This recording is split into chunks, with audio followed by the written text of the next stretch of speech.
Hi friends, welcome back to my channel. ఈరోజైతే బోటీ curry recipe చూద్దాము. Mummy వాళ్ళ ఇంటికైతే వచ్చేసామన్నమాట. వేహాంత వాళ్ళ అమ్మమ్మకు ఆర్డర్ వేశాడు బోటీ కర్రీ కావాలని చెప్పి.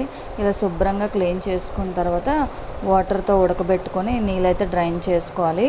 తర్వాత ఆనియన్ పేస్ట్, ఇంకా జింజర్ గార్లిక్ పేస్ట్, మిర్చి, కరివేపాకు ఇవన్నీ వేసుకొని ఫ్రై చేసుకున్న తర్వాత ఈ బోటీ కూడా అందులో వేసేసి వాటర్ వేసి ఉడికించుకోవాలి. ఇదంతా ఉడికిపోయిన తర్వాత స్పైసెస్ అన్నీ యాడ్ చేసుకోవాలన్నమాట. స్పైసెస్ అన్నీ యాడ్ చేసుకున్న తర్వాత దగ్గరికి అయిపోతుంది. ఉడికిపోయిన తర్వాత సర్వ్ చేసుకుని తినేయడమే.